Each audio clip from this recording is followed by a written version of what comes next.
and a very good day everyone. So today we will learn on how we can transform data into dashboard.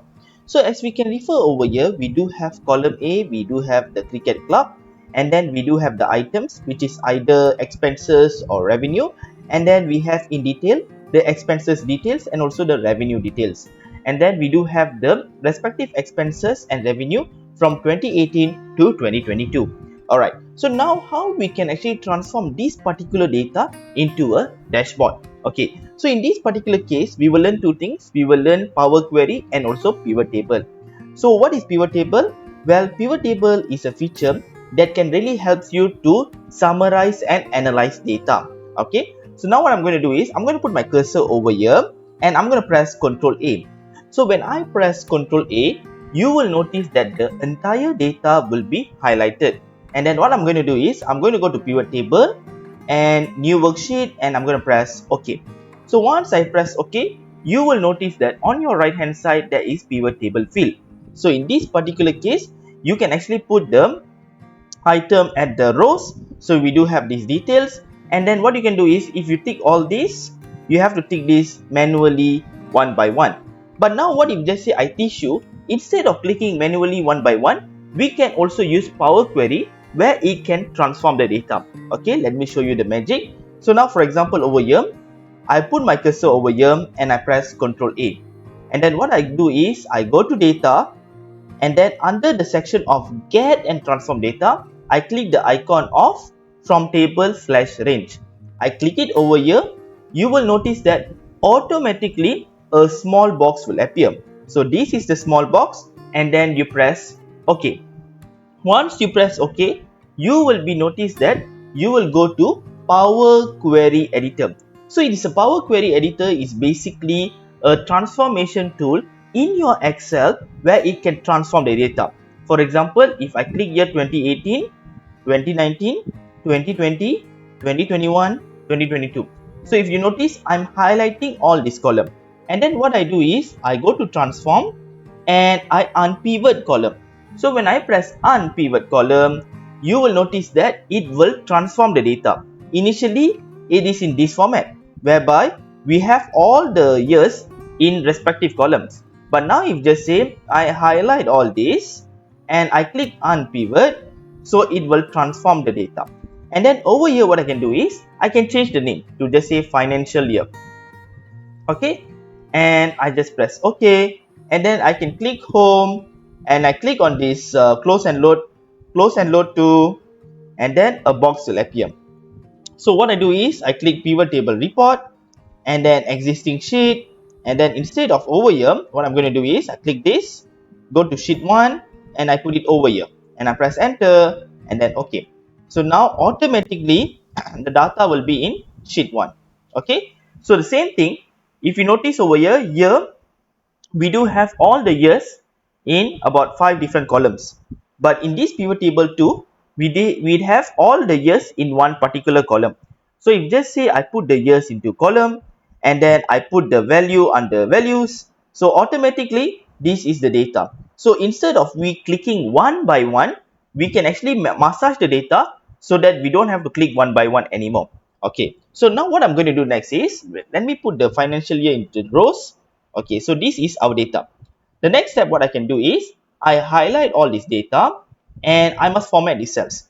Now if you look carefully, when you share screen or when you look at these figures, you have to look in detail, because these figures is hard for you to interpret whether it's 1 million or 3 million or 30 million. So what you can do is you can format the data. That means you highlight all these, you press right click, then you go to format cells.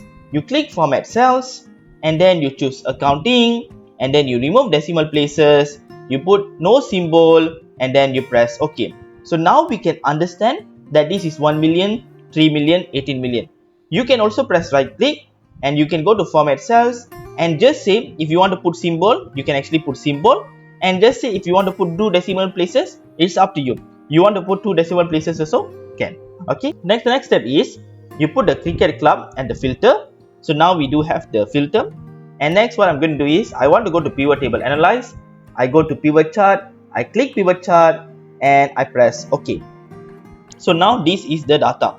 And what I do is I click pivot chart analyze, I click insert slicer, I click cricket club, and I press OK.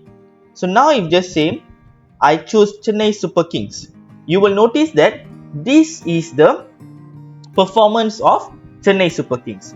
If just say I click Mumbai Indians, so this is the performance of Mumbai Indians. Alright, so this is basically a dynamic and interactive chart. So what I'm going to do is I want to create a dashboard. So let me create a new sheet and then let me close all this.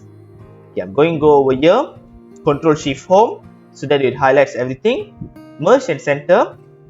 So this one I want to put the title. So first and foremost, what I'm going to do is I want to select all this, cut, and I want to paste it over here. And then this thing, the chart I want to put on the right, the slicer I want to put on the left.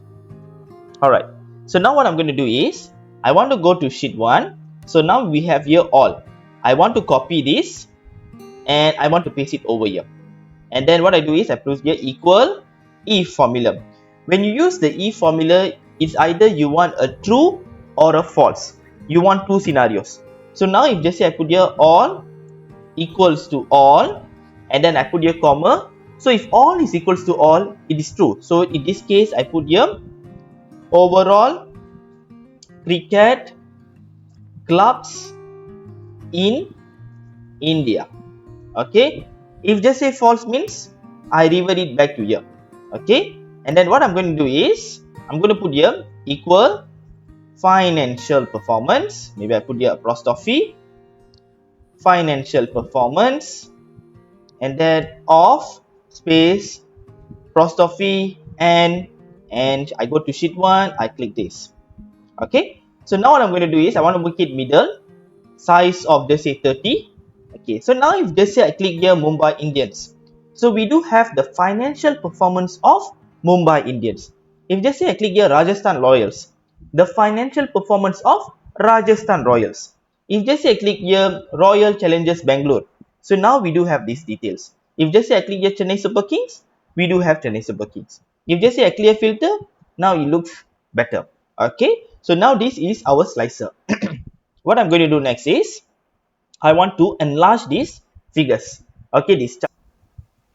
I want to just make it bigger. Okay, so now we have this. All right, so now what you see, if you notice over here, we do have the details, or maybe I can change the orientation because I can't see the Bangalore. So now we do have 5 different cricket teams. I go to slicer, I put here 5. Okay, so now we do have 5 different columns. So let me enlarge this. Okay, I'm going to enlarge this. Okay, so now it looks better. And there you go. Okay, so now we have these details. Okay, and of course I'm going to right click this. I want to put hide all field. So now we have removed this. And then the total, okay, what I can do is I'll remove the legend. I remove the grid line. And of course over here, what I'm going to do is I want to automate the title as well. So the same thing is I want to put this as equal profit of, and I click this. So over here, what I'm going to do is I'm going to click this chart title equal and over here. Okay, there you go. So if just say I click Chennai Super Kings, we do have the profit of Chennai Super Kings. If just say I click Mumbai Indians, this is the profit of Mumbai Indians. But sometimes some managers, they don't really like big numbers. If you look here 6 million, 4.8 million. So if just say you want to make it 4.8 million, 11.6 million, 20.5 million, how to do it? You just select the y-axis or the vertical axis, right click. Okay, you select this and you right click, and then you go to format axis. Right, you have the format axis. Under format axis you go to display unit. So you click on the display unit, and then what you do is you select millions. Okay, so this is the millions, and then you press close. So now it's written over here millions. So if just say I click here Chennai Super Kings, so you have the performance of Chennai Super Kings. If just say I click here Rajasthan Royals, so this is the performance of Rajasthan Royals. But if you notice, now it's showing a losses, right? So what you can do is you can just click here, right click, okay, and then after that you go to format data series, go to the fill and paint, and then fill, and then invert if negative. Okay, so now what I'm going to do is I want to select the color. Maybe I put here green color. Okay, so green color is for positive or profit, and red color for losses. Okay, so now we do have these details, and of course the x-axis I want to put it as black color. Alright, there you go. So now if just say I click here Calcutta, so now you notice Calcutta, they have losses and they also have the profit over the years. So I can, and also I can just upkeep the data. I go to view, remove grid lines. So now you don't have the grid lines, and over here I can change the color. So maybe I put this, so there you go. And the slicer, so I can change color. Let me put maybe dark blue. Okay, so now this is how it looks like. So if just say I click here Chennai Super Kings, we do have the financial performance of Chennai Super Kings, and this particular chart shows the profit of Chennai Super Kings. If just say I were to click Royal Challengers Bangalore, so this is the financial performance of Royal Challengers Bangalore. But if just say I clear filter, so this is the financial performance of overall cricket clubs in India.